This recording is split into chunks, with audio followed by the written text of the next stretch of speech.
कैथल शहर में Ambala road Cygnus hospital में डॉक्टरों द्वारा प्रेस वार्ता का आयोजन किया गया। डॉक्टर साहब ने बताया कि यहाँ पर एक छत के नीचे सभी बीमारियों का इलाज होता है। मैं doctor Shrikant Kumar Das, neuro and spine surgeon हूँ।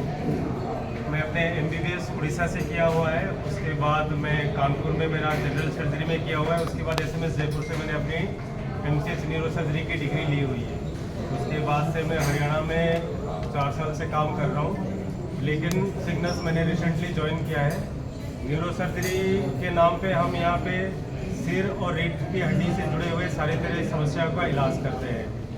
तो जनरली जैसे छोटे सेटअप है, लोग छोटी से छोटी चीज़ों के लिए भी बाहर भागते हैं, लेकिन अभी ऐसा है कि भाई आप यहाँ पे चाहे सिर में चोट लगे, चाहे कोई लकवे का अटैक हो, चाहे कोई नस फट गई हो दिमाग में, तो आप ये सब चीज़ों में ज़रूरत होती है कि आप जितना हो सके जल्दी से जल्दी इलाज चालू करें।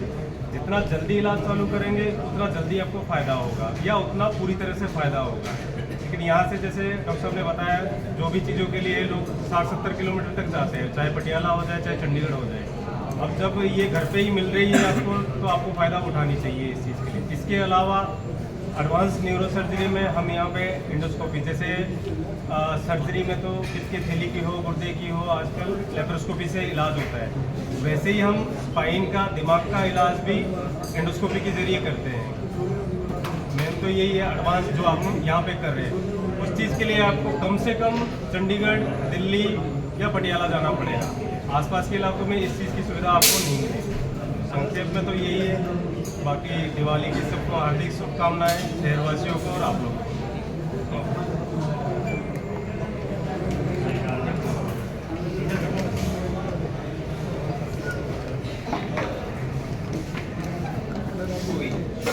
ये भी करते सारे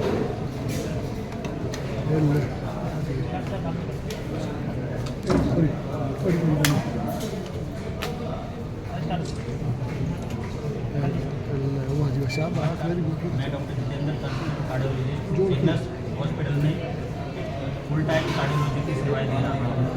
हमारे यहाँ कार्डियोलॉजी में नॉन इन्वेजिव प्रोसीजर से लेकर इन्वेजिव प्रोसीजर सभी किए जाते हैं। यहाँ अडल्ट और paediatric cardiology, TMT, angiography, angioplasty, CRTD, CICD वगैरह की सुविधाएँ दी जाती हैं। जो पूरे कैथल शहर में अभी कोई फुल टाइम कार्डियोलॉजिस्ट नहीं है एक्सेप्ट दी सिग्नस हॉस्पिटल। मैं लोगों को बताना चाहूँगा कि आसपास के एरिया में कार्डियोलॉजी की सभी समस्याओं के हृदय संबंधित रोगों के इलाज के लिए सिग्नस अस्पताल में आके लाभ उठाएँ। यहाँ पे सभी पैनल्स हैं, सभी सरकारी सुविधाएं, आयुष्मान, ECHS, हरियाणा गवर्नमेंट, सभी की सुविधाएं। सभी को दीपावली की शुभकामनाएँ। दीपावली के ऊपर हृदय रोगों को, मरीजों को अपना विशेष ध्यान रखना चाहिए, क्योंकि प्रदूषण की वजह से उनकी सांस की तकलीफ बढ़ सकती है और उनके हृदय संबंधी बीमारियां भी बढ़ जाती हैं। अगर मैं बात करूं ट्रॉमा की सर्विसेज हम 24/7 दे रहे हैं। अगर एक पेशेंट को अगर ट्रॉमा होता है तो ट्रॉमा के अंदर आपको 3 या 4 डॉक्टर्स मेन चाहिए होते हैं। हड्डी रोग विशेषज्ञ, आपके फुल टाइम रेडियोलॉजिस्ट, आपके फुल टाइम जनरल सर्जन, आपके फुल टाइम न्यूरो सर्जन और आपकी पूरी एक कॉम्प्रिहेंसिव हेल्थ केयर की पूरी टीम चाहिए होती है। तो जो कि कैथल के अंदर सिग्नस हॉस्पिटल ही है जो सिर्फ ये सर्विसेज प्रोवाइड कर रहा है। उसके अलावा कोई भी ऐसा हॉस्पिटल नहीं है जो एक छत के नीचे ये सारी सर्विसेज दे रहा हो। इलाज के साथ साथ, सर्विसेज के साथ साथ एक पूरी फुल टाइम टीम यहाँ होना वो बहुत बड़ी चीज़ होती है। लास्ट में सर, दीपावली को लेकर शहरवासियों के नाम से, दीपावली को लेकर मेरे शहरवासियों के लिए सिर्फ एक ही अंदर से चीज़ आ रही है कि आप जितने भी दिवाली की सेलिब्रेशंस करो उसको ग्रीन दिवाली की तरह सेलिब्रेट करो। मिट्टी के बने हुए दियों का इस्तेमाल करो। पटाखों का कम से कम के 0 इस्तेमाल करो, क्योंकि इसमें से बहुत ज़्यादा टॉक्सिन रिलीज होते हैं, जो टॉक्सिन COPD या अस्थमैटिक पेशेंट्स के लिए नहीं, हम जैसे आम जनता का भी होता है तो उनके लिए भी बहुत ज़्यादा हानिकारक होते हैं। तो कृपया से उसका कम से कम इस्तेमाल करें, ना ही करें। और सबके लिए बहुत बहुत दीपावली की हार्दिक शुभकामनाएं। एक और प्रश्न साथ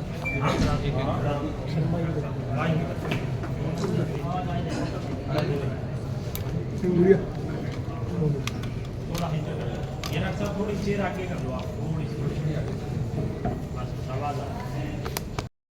एंड मेरी बैचलर है गुरु जम्बेश्वरी यूनिवर्सिटी हिसार से है, मास्टर्स मेरी पीजीआई रोहतक से है और मेरी training military hospital R Delhi से हुई है।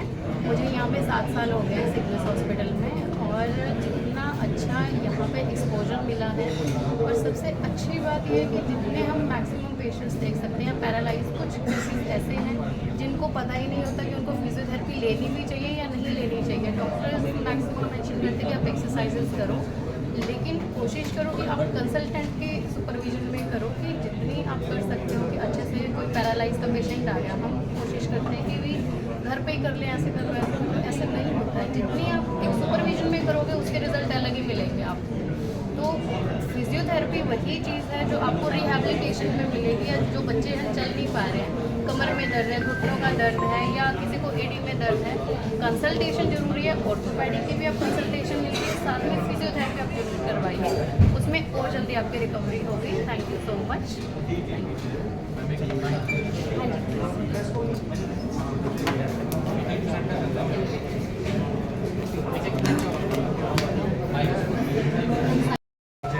मैं कंसल्टेंट पेन मैनेजमेंट की तरह कार्यरत हूँ यहाँ पे। पेन मैनेजमेंट डिपार्टमेंट काफ़ी आधुनिक डिपार्टमेंट है। पहले आज से 10 साल पहले से प्रचलन काफ़ी कम था, काफ़ी प्रचलित हो रहा है। हर बड़े अस्पताल के अंदर ये सुविधा प्रोवाइड करी जा रही है। उसी के मद्देनज़र मैं कुछ अपने डिपार्टमेंट के बारे में बताना चाहूँगा। पेन मैनेजमेंट के डिपार्टमेंट के अंतर्गत हम पुराने से पुराने दर्द का इलाज करते हैं। हेड टू टो, किसी को माइग्रेन की शिकायत है उसका भी इलाज करते हैं। गर्दन में, कमर में दर्द है, घुटनों में दर्द है, पुराने समय से कंधे जाम है जो कि आजकल बहुत कॉमन है। डायबिटीज़ के प्रचलन ज़्यादा है तो फ्रोजन शोल्डर की शिकायत बहुत है। वो सब बिना ऑपरेशन के अल्ट्रासाउंड गाइडेड डायग्नोस करके उसका अल्ट्रासाउंड गाइडेड इंजेक्शन लगा के पेशेंट को दर्द में आराम दिलाते हैं। और ये प्रोसीजर सारे डे केयर में किए जाते हैं। इसमें इकोनॉमिकली भी पेशेंट को काफ़ी सस्ता पड़ता है और रिजल्ट भी काफ़ी प्रभावशाली आता है। डॉक्टर साहब, आपने कंधे जाम की इसका रीज़न क्या होता है जो कंधे जाम होते हैं? कंधे जाम होने का कारण चोट हो सकती है और डायबिटीज़ के पेशेंट स्पेशली इसके लिए बहुत ज़्यादा प्रोन है। और आपको पता है हिंदुस्तान डायबिटीज़ की कैपिटल है, इसलिए ये इसका प्रचलन हमारे इलाके में काफ़ी ज़्यादा है। तो हम इसका प्रभावशाली क्या